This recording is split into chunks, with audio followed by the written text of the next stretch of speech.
ایک مرتبہ حضرت عبداللہ بن عمر، حضرت عمر کے بیٹے، حضرت عائشہ صدیقہ رضی اللہ تعالیٰ عنہ کے پاس گئے اور عرض کی، اے ام المؤمنین رضی اللہ تعالیٰ عنہ، ہمیں رسول اللہ کا ایک ایسا واقعہ بیان کیجیے کہ ہم حیران ہو جائیں۔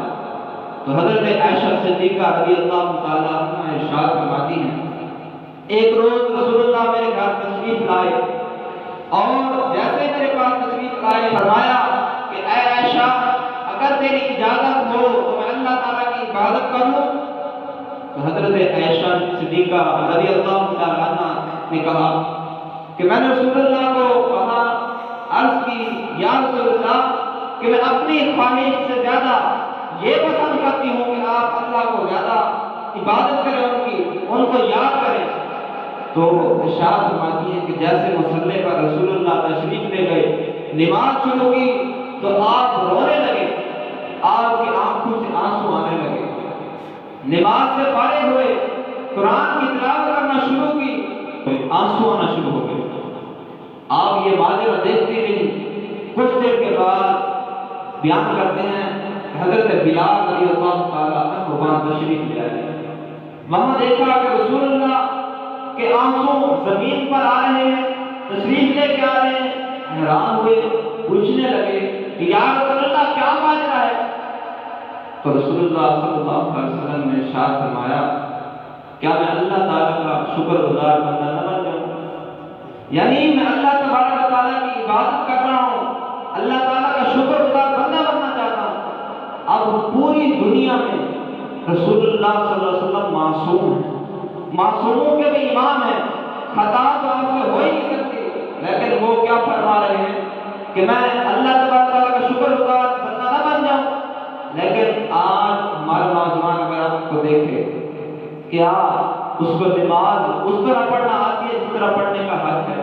صرف نماز کو دیکھ لیں، نماز کے چند ایسے مسائل ہیں کہ اگر 10 سال ہو گئے نماز پڑھتے وہ مسئلہ نہیں آتا، 20 سال ہو گئے، 50 سال ہو گئے نماز پڑھتے، نماز کے اندر سجدے کی حالت میں اگر کوئی شخص اس طرح سجدہ کرے کہ اس کی پاؤں کی انگلیاں مڑی ہوئی نہیں ہے قبلہ کی طرف اور ایک بھی نہیں مڑی ہوئی، اس کے پاؤں زمین سے اوپر ہے، زمین پر نہیں لگے ہوئے، اس کی نماز ہی نہیں۔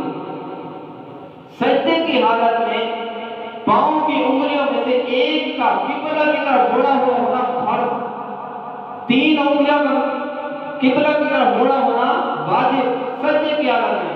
اگر کوئی شخص سجدہ کرے لیکن اس کی پاؤں کی انگلیاں مڑی نہ ہو قبلہ کی طرف تو اس کی نماز ہی نہیں۔ 20 سال ہو گئے نماز پڑھ رہے ہیں، ہمیں یہ مسائل نہیں پتہ ہوں گے، مثال کے طور پر مسجد میں بیٹھے ہیں، انگلیاں چٹکھائی جا رہی ہیں، یہ مکروہ تحریمی ہے۔ اور آپ نے دیکھا ہوگا بعض بعض فجر کی نماز ہو، ظہر کی نماز میں تو بندہ پورے کپڑے پہن کے آ جاتے ہیں، لیکن بعض بعض ایسا ہوتا ہے فجر کی نماز میں جو رات میں سوئے ہوئے کپڑے ہوتے ہیں وہی پہن کے آ جاتے ہیں، جیسے چھوٹی سی شرٹ ہوتی ہے اور چھوٹی سی پینٹ ہوتی ہے۔ حالانکہ مسئلہ یہ ہے کہ اگر کسی کے پاس پورے کپڑے ہیں اس کے باوجود وہ کپڑے نہیں پہنتا، ادھورے کپڑے پہنتا ہے تو اس کی نماز مکروہ ہے۔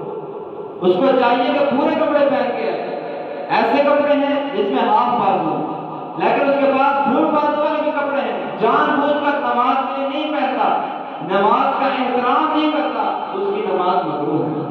ایسے مسائل ہم سب کو سیکھنے چاہیے۔ جس طرح ہم دوسروں کی محفل پر جاتے ہوئے اہتمام کرتے ہیں، شادی بیاہ پر جاتے ہوئے اہتمام کرتے ہیں، دوست کے پاس جاتے ہوئے اہتمام کرتے ہیں، کیا یہ بارگاہ اس سے کم ہے؟ نہیں، یہاں پر آنے کے لیے سب سے زیادہ اہتمام کرنا چاہیے۔ کہ علماء کرام بیان کرتے ہیں کہ امام ابو حنیفہ رحمۃ اللہ تعالی کے پاس سب سے قیمتی جبہ ہوا کرتا تھا جو صرف نماز پڑھنے کے لیے استعمال کرتے تھے۔ ہم سب کو اپنی نمازوں کی حفاظت کرنے کی توفیق عطا فرمائے، جو کچھ سنا اس پر عمل کرنے، دوسروں تک پہنچانے کی توفیق عطا فرمائے۔ آمین۔